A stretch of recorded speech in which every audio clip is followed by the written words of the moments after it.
Here, and are you still not subscribed to Matt's channel? Well, if you're not, hit the subscribe button because he's giving out free picks each and every week. Hope you have a good rest of your day. UFC 294 back on Yas Island, Abu Dhabi. Fight Island, which is, I think, once a year they have a contract to have fight cards there. Big shakeups to this card. It has gotten even better from the original card, deep card as well.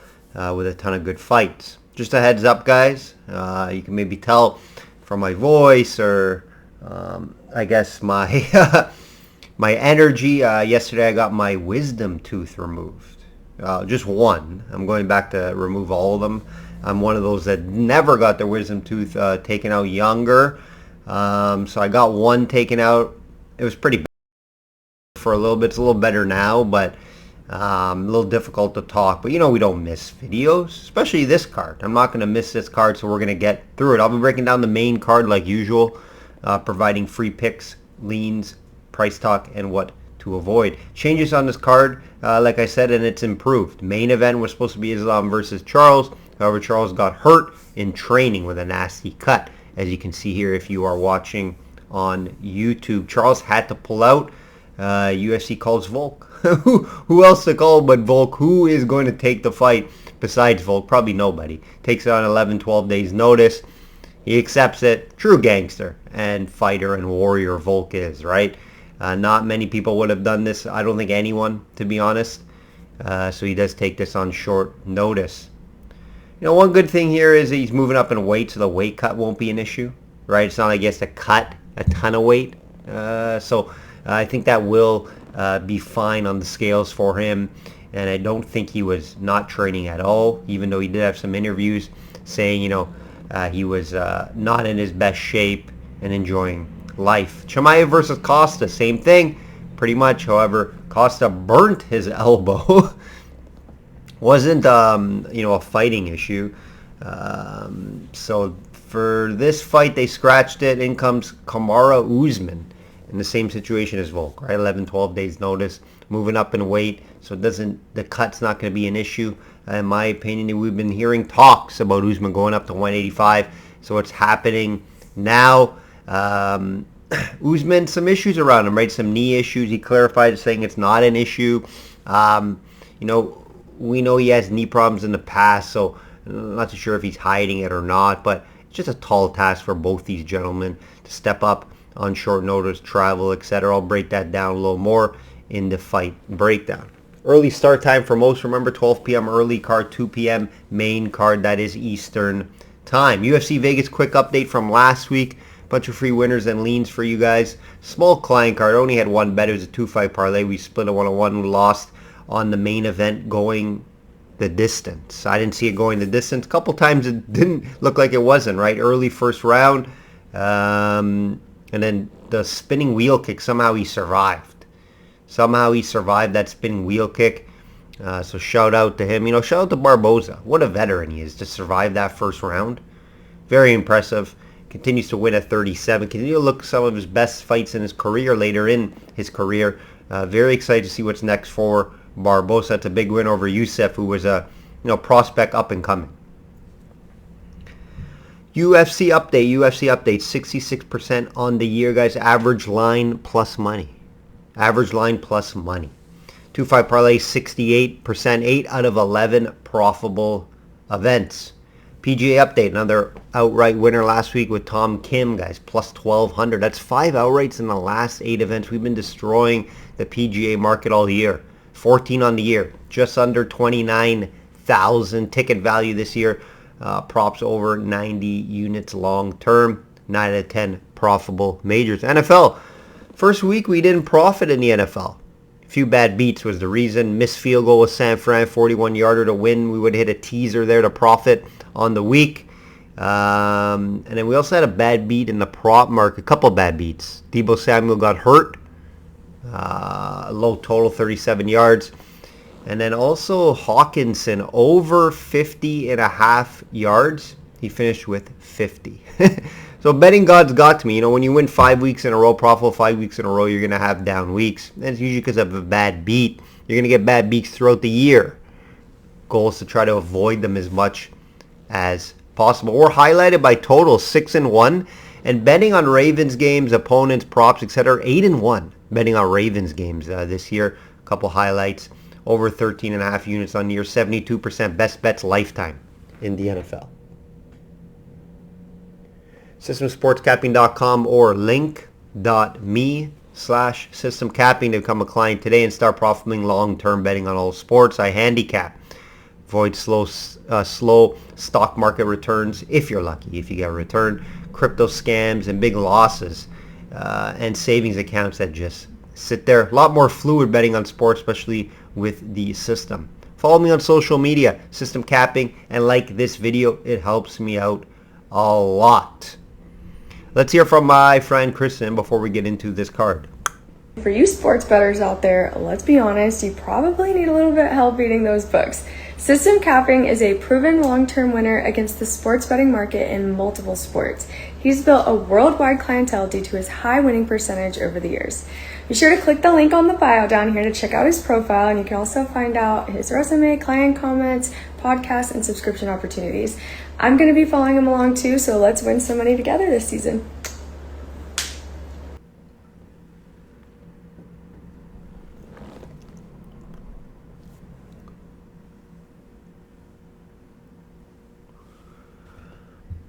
Shop around. Shop around. Shop around, shop around. Some best advice I can give you. Have multiple books, guys. Have multiple books. Get the best prop or price. Out there, books vary, especially in the UFC. UFC books vary. NFL not as much. Maybe 0.5 here and there on spreads and totals. But props do vary from book to book. Have multiple ones. If you guys are just coming to the breakdowns of the fights, just another heads up. I got my wisdom tooth taken out yesterday. So I'm getting through this, champing it out like Volk and Usman, taking it on short notice. So you're going to hear, low energy, and, it's just a little harder to talk. Let's get into this. Makhachev minus 250 versus Volkanovski plus 200. The rematch we all wanted to see, right? Maybe not in these circumstances on 11 to 12 days notice, but the only guy that you would want to see on 11 or 12 days notice is Volk. All right? He's the only guy that would take this fight on short notice against a guy like Islam. Volk saves the card by taking this fight. He mentioned in interviews this week he wasn't really training, coming off a surgery, keep in mind, as well, a few months ago. So this is a tall task even for Volk. We saw how it went in the first fight. Volk did much better in the grappling and wrestling exchanges than I predicted, and most probably did as well. But Makhachev did have over 7 minutes of ground control time. I think it was in the fourth round where he had a lot of ground control time. That's how he won this fight. Right on the feet, it was fairly even. Islam looked better than I expected on the feet. He was able to stand and bang with Volk for portions of the fight. However, Volk did knock him down late in that fight in the fifth round, and Volk looked incredible in the fifth round. And that's where he usually has advantages, right? He fights a ton of 5-round fights, and his advantage is his cardio. Always comes in great shape. However, on the 12-day notice, is his cardio going to be the 10 out of 10 that we usually expect from him? I expect no. I expect it not to be as good as it would be in a 10-week training camp. So we do got to keep that in mind. This is Volk's strength. One of his strengths is his cardio and durability. So we're going to see how that affects him in this short notice fight. Also, you got to keep in mind the travel, right? These guys went out a week ahead. I'm pretty sure if it wasn't short notice, it would have been 2 weeks ahead. You got to adapt to the Fight Island. You got to adapt to the time change. I know guys like to go, 10 days, 2 weeks ahead. This time I think it was just a week. So keep that in mind, guys. Obviously, this time they're fighting in Makhachev's world, right? All his fans will be there. He'll be backed by pretty much all the fans there. Last time he did have concerns going over to Australia, he mentioned, but he still got it done. I do think he won 3-2, but he did mention that it was tough fighting over there, the time change and everything. So this is going to favor Islam. I think he does look a little better in this fight, of course, due to the circumstances with Volk. It is a tall task for him. Right? If I thought that this was a 10-week training camp for both, you would probably have Islam at minus 180, minus 150 at the lowest. Remember, Volk's still moving up a weight class, guys. We do got to keep that in mind. If anyone can move up a weight class, it is Volkanovski. But keep that in mind, right? Volk's always moving up a weight class. He'll never be favored in this fight. Never. So keep that in mind. But yeah, I do have that around low end minus 150, mostly probably 180 for Islam. If this fight was both, 10-week training camp or whatever the weeks would be. Now on short notice, just a lot to ask for Volk. If Volk wins this fight, you just got to tip your cap to him. You got to tip your cap to him. But you do have to back Makhachev in some way here. I'll have Makhachev for clients in some way. I just think too many advantages on his side, right? Full training camp. I don't think the training or the game plan changes that much from Charles to Volk, right? He fought both of them already. Both guys will look to try to grapple a little bit. Both guys will try to strike. I don't think it changes much, right? For Volkanovski, you just go heavy grappling and wrestling, and he only has 12 days to get into that. So, too many advantages for Islam here. Question is how you're going to bet it if you're going to bet an outcome standpoint.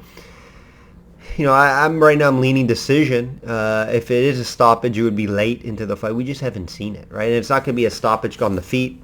It's going to be a stoppage because maybe Islam gets that submission in. We just haven't seen Volkanovski ever get submitted. So I just can't bet that, right? Until I see it, this is where it could be, right? The short notice, right? So we could see a later stoppage in Volkanovski's cardio not being up to par where it should be. So you could see a late stoppage from Islam, but I'm still going to lean the decision. Makhachev just winning the grappling and wrestling exchanges, being a little more crisp there. Usman plus 250 versus Chimaev minus 300. This line is climbing, guys. I see some minus 334s out there. So if you did like Chimaev, hopefully you bet it early. Same situation as Volk, right? Usman, 11, 12 days notice. Moving up in weight. First time at 185. Chimaev will be the bigger guy in there. And he has fought a handful of times at 185, guys. Remember, Chimaev is moving up from 170, but he's fought a ton at 185. So I'm not too worried there. Now, if this fight wasn't on short notice, I think, it'd be more Chimaev minus 200 because of the weight, right? Usman's still moving up. So I do think Chimaev still would be favorite. And we see Usman take a fight on 6 days' notice before. However, that was against Jorge Masvidal. Keep that in mind, guys. Night and day difference compared to Chimaev. Concerns with Usman's knee, even before the talk about it when he was fighting with Gaethje here, pre-fight workouts, he came out and clarified and said it wasn't, but, he wouldn't say it was, even if it was, right? He would say after the fight. We know Usman had knee issues anyways, right? After the Edwards fight. So it's nothing new. So I definitely could see how it could have been an issue. He kind of got up gingerly as well, holding kind of his knee, pushing up from his knee. So I wouldn't doubt if Usman's not 100% coming into this fight. He took it for the payday. He took it for a lose. It's a win-win situation.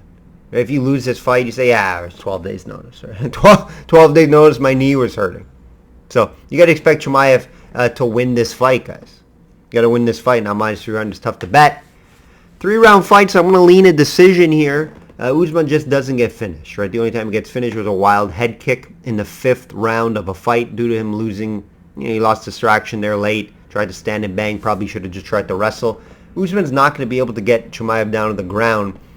And if he does, Chimaev will get up. Vice versa, though, right? So I expect this to play out on the feet.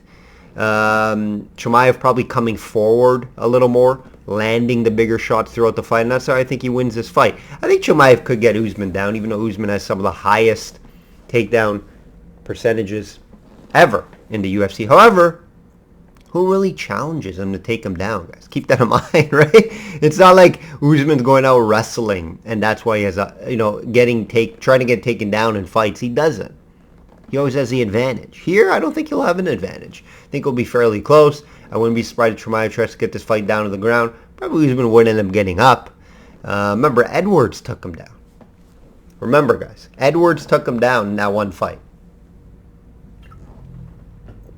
And then Usman struggled to get Edwards down. And I think that's age. I think that is through the knees. So Chimaev, if he gets his fight down to the ground, could he keep it there? I don't know if he can keep it there. But I think he can get Usman down. And I don't think Usman can really get Chimaev down. I think Usman will just want to try to stand in range and hurt him on the feet, similar to Gilbert Burns. Gilbert Burns had success doing it. So I think this fight does go to decision. I think Usman is able to be smart enough in there not to get finished. If he does get finished, hats off to Chimaev. That's the way I would look if I had to bet an outcome here. Excited for both these fights. See how these guys come in at 12 days notice. Ankalaev minus 350 versus Walker plus 275. Fun one here, guys. Walker, who seemed to found something, right? As like 3 wins in a row. Getting a big step up here, though. Keep that in mind. Those wins are over guys like Paul Craig, Kutalaba, and Anthony Smith at the end of his career. So I'm not going to factor that in too much, right? The wins aren't that impressive. However, Walker is fighting smarter. Kind of have a game plan in there instead of just going out wild. However, in this fight, I think that's how he should fight, right? Ankalaev has the advantage everywhere in my eyes, right? Maybe besides explosiveness and athleticism, I would give Walker, but Ankalaev will be the better wrestler in their end, boxer, has the smarts, more smarts to win this fight as well. I do think he has more pass, right? Walker, I think his only path is to hurt him on the feet, and catch him with something big, and the way he's going to do that is through his athleticism and explosiveness, and use that wild game that he used to use. If he's just standing from the outside try to pick off Ankalaev, it's not going to work. It's not going to work in this fight. I think he has to go back to his old self and try to hurt Ankalaev early on the feet. That's how he's going to win this fight. If he tries to make this boring, it's only 3 rounds, stand from the outside, try to pick Ankalaev apart, it's not going to work. Is he going to try to take down Ankalaev? No. Ankalaev is going to be able to out-wrestle him. So it's a tough fight for Walker. Yes, there's value here, plus 275, but your bet would be for Walker to hurt him on the feet and finish him. That's the only way he wins this fight in my eyes. Right? Using that game plan that John Canada would try to bring here, as he did in his other fights that work because the guys are lower level, it's not going to work here in my eyes. So, I do think Ankalaev wins this fight. Tough to call an outcome here because if Walker does bring the fight, Ankalaev could catch him with something. Could submit him as well if the fight does get down to the ground. I do think Ankalaev may wrestle here, and he could bring down Walker. But does he keep it on the feet, just use some boxing skills, work in and out? That could be a way as well. So tough to call an outcome. I don't see a clear outcome here in this fight. If you do like Walker, and yes, he does have a chance to win this fight, Ankalaev, not the world beater as we all thought he might be. I thought he would have had a title shot by now. I do think one day he still will. We saw against Jan that maybe he's just not ready yet. Walker could catch him. It is possible. You take him, if you like Walker, you take Walker by finish, right? TKO, KO. That's the only way I think Walker wins this fight. And it's a long shot, right? So play's going to be Ankalaev. Tough to call an outcome. Lean decision, but that won't make my client card this weekend. Harder to talk here. I'm going to be a little quick on these 2 fights here. And, for good reason. These fights are very clear-cut in my eyes, and, the mouth is hurting. Aliskerov minus 600 versus Alves plus 450. Biggest mismatch on the main card, probably on the whole card in general. The line will tell you that. As Aliskerov, trains with Khabib and Islam for this fight, seems could be the next big thing possibly. KO in his debut against Haas in round 1. He'll have the advantage everywhere versus Alves. His only loss was outside of the UFC to guess who? Chimaev. Alves moving up to 185. Took this on short notice. Another reason why there's a big line here. I expect Alves to try and bring the fight, try to end the fight, because his 3-round cardio won't be there for him. And I think that's where he gets caught, either on the feet or by submission. Hard to see this fight going all 3 rounds. It's probably my favorite play in this fight. I'm moving up and wait for Alves. Like I mentioned, finished 3 times. Twice in his last 4 fights, guys. Finished 3 times and twice in his last 4 fights. Keep that in mind. Aliskerov by finish is the bet here. Can't lay this minus 600. Be very hard to find a 2-fight parlay. Last one here, guys. I made it. Nurmagomedov minus 225 versus Gafurov plus 175. Great spot here from Nurmagomedov, right? No relation to Khabib, of course. Said experienced his first loss last time out versus a surging Jonathan Martinez. I thought he won. I thought it was a very close fight. I think Said could have got his hand raised, but Martinez landed some bigger shots. Said will be having a big striking advantage in this fight. Cardio, from what I've seen on Gufurov's tape. He gasses in fights. A couple of fights that I saw. So keep that in mind. Even though he's very durable and tough, he has gas later in fights, which is a concern for me, and where I can see Said winning this fight. I think Said's just better everywhere. I do expect Said to make my client card this weekend. I think if he does get a finish, it's by a submission, and he catches him in a submission. However, Gufurov's never been submitted or finished in his career. Keep that in mind. So, look for Said to win by decision. A lot of his fights do go to decision. That'd be the look for me. But Said I will have on my client card in some aspect. Got to end it here, guys. Hard to talk, but I did get through it. So hope you guys do appreciate that I did this. I will most likely have an NFL video tomorrow unless something gets worse, but it should be good. Like I always say, guys, bet smart and know your limits. Take care.